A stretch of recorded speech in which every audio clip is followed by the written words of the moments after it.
Vous avez noté que dans les salles de bain, les salles d'eau, tout ça, c'est souvent un lieu d'angoisse. Dans les films, les thrillers, les films d'horreur, tout ça. Hein, c'est souvent là où dans un miroir, je sais pas, il y a un message bizarre qui apparaît avec la buée. Il y a des meurtres, alors là, allons-y, allons-en, avec les adolescents dans leur baignoire, des couples, des hommes, des femmes. Et bien cette référence, on la doit au maître du suspense, monsieur Alfred Hitchcock.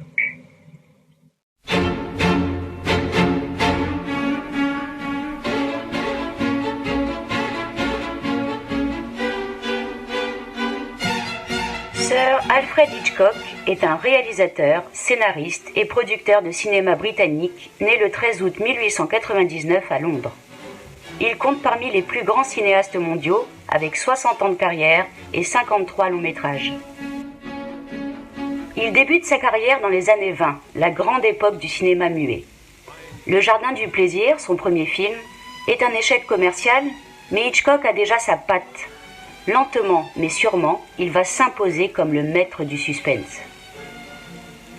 Installé aux États-Unis avec son épouse, les années 50 marquent l'apogée du réalisateur. De 54 à 63, les films réalisés et produits par Hitchcock sont majoritairement des chefs-d'œuvre. Maîtrise technique imparable. Extrêmement travaillé et storyboardé, chaque plan a son importance pour la narration de son histoire. Avec ça, il nous tient. Le spectateur pressent ce que vivent les protagonistes. Exemple ici avec les oiseaux. L'actrice Tippi Hedren attend sagement la fin des cours sur un banc de l'école. Un insignifiant corbeau vient se poser sur une armature métallique, derrière elle. Retour sur elle.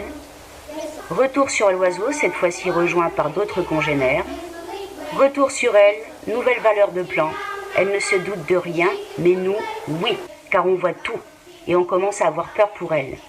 Et en quelques minutes, bim, bam, boum.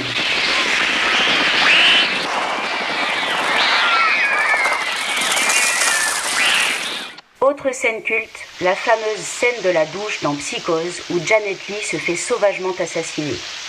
Une référence incontournable pour les cinéphiles et pour les amateurs de films d'horreur.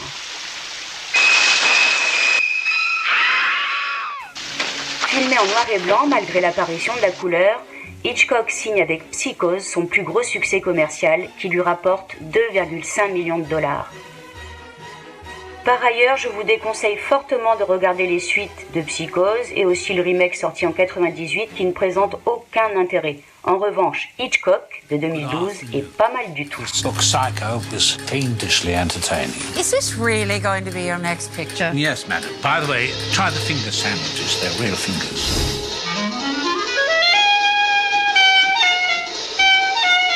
Dans le cinéma hitchcockien, on a souvent recours au MacGuffin, un procédé scénaristique dont on lui prête volontiers la paternité.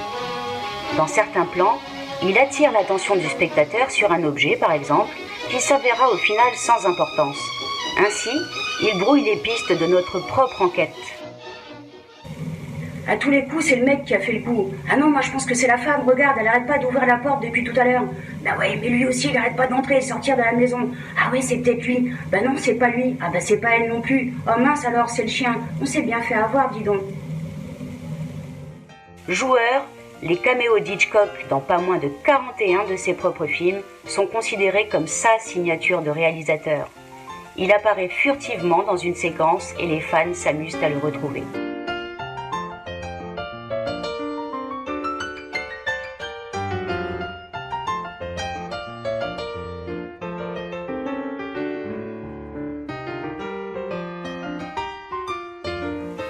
Il n'hésite pas non plus à se mettre en scène dans ses propres bandes annonces ou pour présenter le fameux Alfred Hitchcock présente.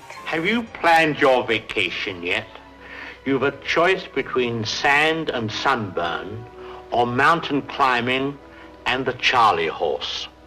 I find it all very enervating, but we should all have some kind of holiday. Pour parvenir à ses fins, Alfred Hitchcock a su s'entourer des meilleurs.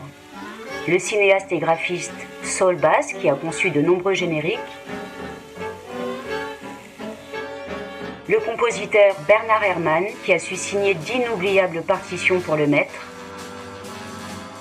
une collaboration avec le peintre Salvador Dali pour imager le rêve de Gregory Peck dans la maison du Dr Edwards, et bien sûr, le choix judicieux de ses acteurs.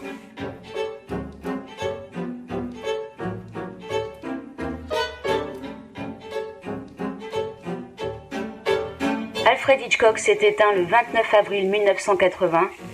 Il laisse derrière lui une œuvre colossale qui marque les esprits, souvent imitée, mais rarement égalée.